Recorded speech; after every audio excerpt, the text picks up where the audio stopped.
Hey guys, it's Dr. Cree, and I wanted to come on and talk to you today on this edition of the Dr. Cree and Me show. I'm Dr. Cree. I am a board certified family medicine physician, and I specialize in helping everyday, overwhelmed, overworked people learn to live healthy, happy, whole lives. So today we're going to dig in and talk about kids going back to school. So make sure that you let other people know that we'll be talking about this so we can get this information out, okay? Hey ladies, welcome, welcome, welcome. So I got a big old flow sheet and that I'm gonna be going by because I thought it would be important to discuss going back to school, and if your kid gets positive or you have positive, hey guys, hey, if you have a positive, then what should we do? Okay, all right. So if the child tests positive for COVID, any kind of test, this is the obvious. They have to remain at home away from other people.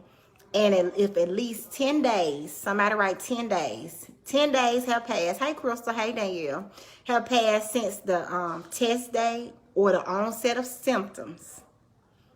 And they have not had a fever for at least 24 hours. Some say 24 to 48 hours without taking any fever medicine, then that child can go back to school.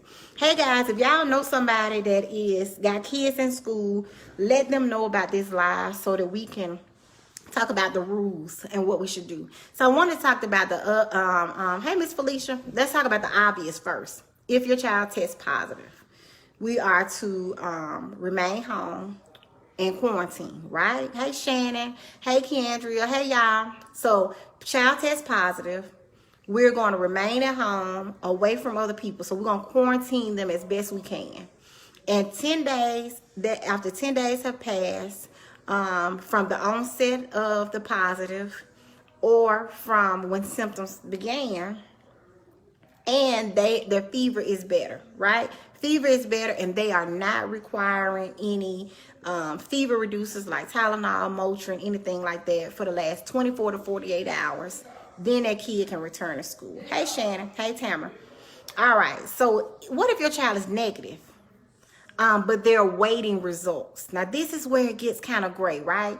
If you have a child, hey Sharika, that is negative for COVID, or they were not tested, but they have symptoms, or they're waiting on results. That's all one clump. And they are still negative, however, their mama was positive or their dad was positive. So they have an in-house exposure. Then that child needs to quarantine for 14 days after the household's positive. So, hey, Michelle. So if mom was positive today, the child needs to quarantine for 14 days after the positive test was obtained. Okay? So we're waiting results. If they weren't tested, but you know the other people in your house are positive. Hey, Lenora, then we're going to quarantine for 14 days because someone in the house had COVID. So, well, if someone in the house does not have COVID, is not a household exposure, then, but we're still awaiting tests because either they had a school exposure, maybe they may have had a close contact at church, close contact at after school, whatever, wherever it is. Then the rule is to quarantine for 10 days from the last contact with the person who was positive. So if that was Saturday, you count 10 days from the exposure, right? So if the child is symptomatic, whether that is yes or no, while we're waiting on that negative test, right?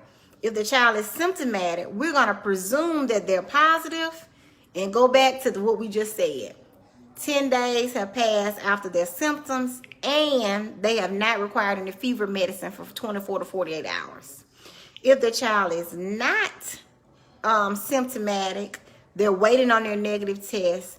The person, whether the person is in or out of the house, the child can return to school, right?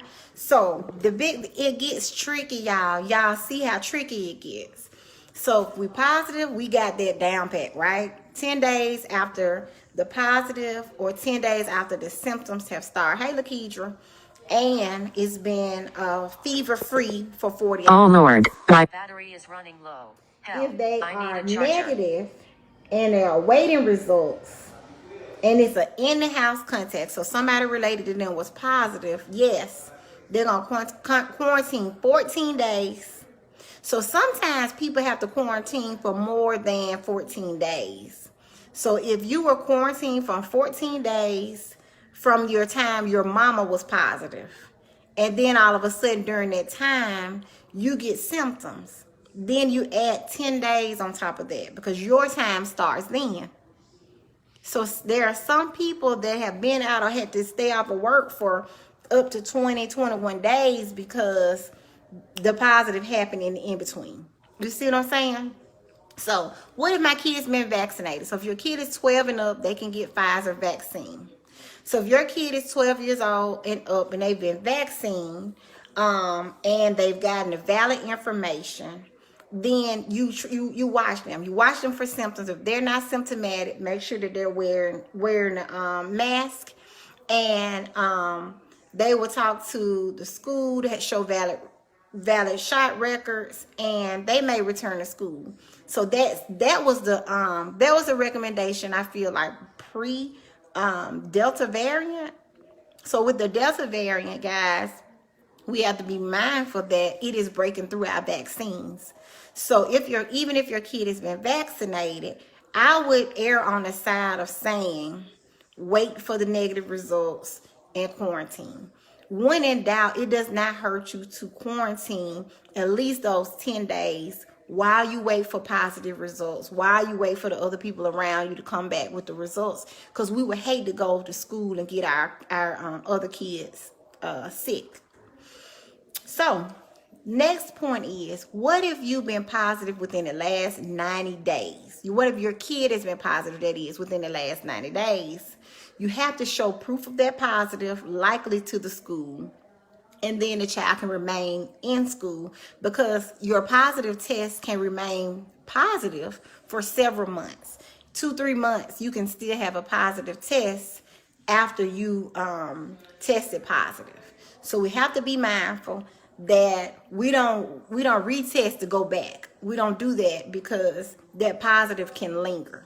So I think the big gray area that we need to reinforce, right? Negative tests but exposure and have a positive inside of your house. Or you did not test because everybody else in your house was positive and you assumed that you were positive. Or your mom or dad, your sister, your brother, your grandmama, somebody in the house is positive and you're still waiting on your results. Because you've had contact with your mama, your dad, your grandmama, whoever has that positive, yes, you're going to quarantine for 14 days from the positive date that your grandmama, whoever, was positive.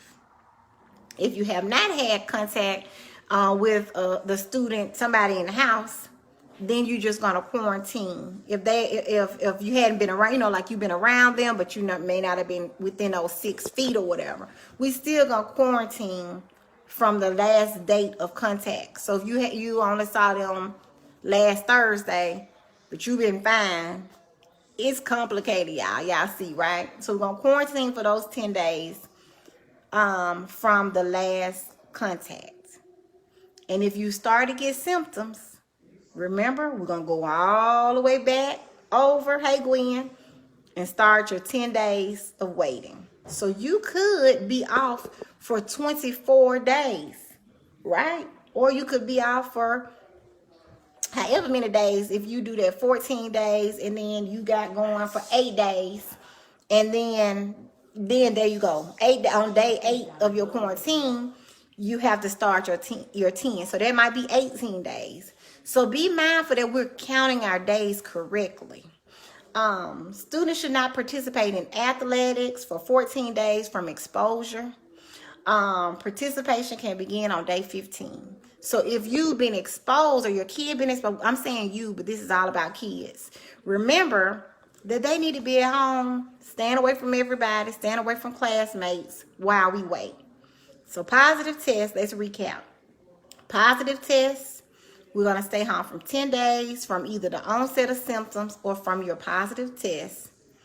and you make sure that they've been fever-free, less than 100.4, for at least 24 to 48 hours without having to take medications. We got that?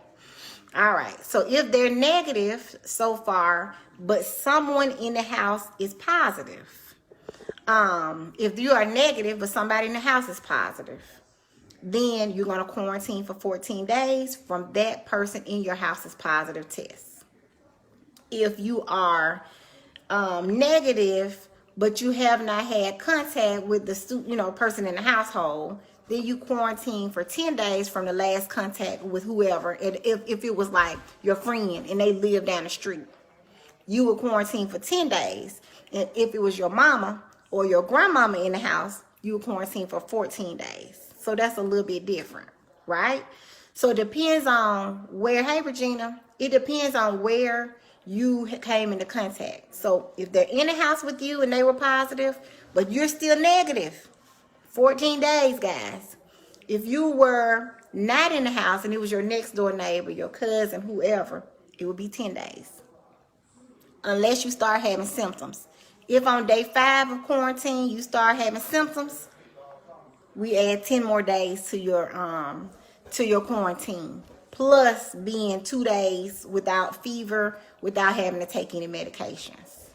If your child is vaccinated and they have symptoms and they are positive, hey Janina, and they're positive, we go back to our same regimen. So I am going by this. I want to show y'all. I got a flow chart that I am looking over here at that I kind of follow for my patients. And if they have been positive within the last 90 days, remember you need to wait 90 days for your vaccine if you've not been vaccinated before you get the vaccine. But also you need to show proof to the school that they have been vaccinated. Now, one thing that I want to talk to you guys about before I get off, let's talk about this third shot, right? So the third shot is applicable for people who have been with immune compromise. So that is immune compromise in this case means you have cancer and you're on chemo. You have an organ transplant, like you have, you received a kidney, you receive a lung, you have a kidney you've had the recipient of a kidney transplant. Hey Ada, those are the two main reasons. Or if you have rheumatoid arthritis and you're on biologics, you have lupus and you're on chronic steroids, you would be eligible for your third shot, right? So if you're going to get the third shot, has to be 28 days since your last vaccine. So you had number 1, you had number 2 shot. It's been 28 days. Now you can get the third shot.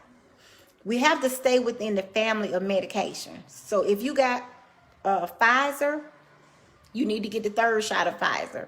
If you got Moderna, you need to get the third shot of Moderna. So I suspect that in the next couple of months that we will be hearing about boosters for everyone else. The World Health Organization, guys, has put a moratorium or said that there can be no boosters given during September, while they're trying to give people who have not been vaccinated a chance to be vaccinated, right? So that's why we're thinking in October, they're going to say, okay, people over 70, we'll be back how we were last year, right? People over 70 can have, people over 70 can have the vaccine. And then people over, healthcare professions. So probably about October time, we will be back. October, November is what I think is going to be the time frame for us to do our boosters if you're not in that small immunocompromise. So when you hear about breakthrough vaccine illness, people ending up in the hospital, people ending up dying, we have found that a lot of those have been people who are immune compromised, who are on long high-dose steroids, who are on those biological agents for rheumatoid arthritis, maybe ulcerative colitis. Will you be willing to come to my church and speak on COVID? Send me a message, Ms. Coleman. Send me a message, and we can talk about it. So talk to your physician about getting that third shot if you fall into that line. People aren't out there giving shots before that point to anyone else, because we want to make sure this subset of people are taken care of, because they're the ones that's ending up in the hospital. Even though they've been vaccinated, they're ending up on a ventilator because they did not get a good because they were on that they were on. Okay. And now, as far as kids, I know this is a little long, but I want to give y'all this information. As far as kids, I think between 5 and 11, that age range, I do not think that they will be starting to get shots before about November-ish. So we're thinking about November, at the latest January. So that's my 2 cents. I've been doing my good studying. When in doubt, ask your physician. Don't assume that the child shouldn't quarantine. If you get one of those letters, call the doctor and say, hey, should we quarantine? What should we do? Ask them when they send it, how close was this contact? Were we all in the lunchroom together? Or were we not? You know, or were we 3 feet apart? So know what those letters that they're sending out, know what they mean. Right? Know what they mean. But anyway, that's what we're supposed to do. When in doubt, if your kid is positive, 10 days from the start of symptoms and at least 48 hours with no fever or no fever medications. If they're negative, awaiting results, but there's a positive in their house, we're going to wait 14 days before they go back to school. If they start to have symptoms, then we go back to our loop to waiting our 10 days. If it was a friend down the street, we're going to do 10 days. And if they have symptoms, we're going to add 10 more days. Okay? So it's not as simple. So I encourage you to get your vaccines if you have not. If you have not gotten it, please wear your mask. Please wear 2 masks, because Delta is doing its own thing. All right, guys, I'm Dr. Cree. I'm your board certified family medicine physician. I hope this has been helpful for you. I love you guys. Hey, Anita. I hope you are taking care of yourself and you're learning to dance even in this rain. For more information on me, you can go to www.brownstonehealthcare.com to learn more about my practice. Thank you so much. Oh, she asked a question. Been around my mom. She is high risk. Should I take the 3rd shot? It is not about her being high risk, Miss Jeanette. It's about what your high risk is. If you don't have an organ transplant, if you're not a recipient of an organ, if you are not a cancer patient on chemo currently, then it's not time for you to get your 3rd shot, right? So we'll be waiting. I'll update you guys when they let us know when it's time for the next set to get their 3rd shot. So sit tight, but yes, I do think you should get your 3rd shot, but we got to wait our turn. All right, guys. Bye.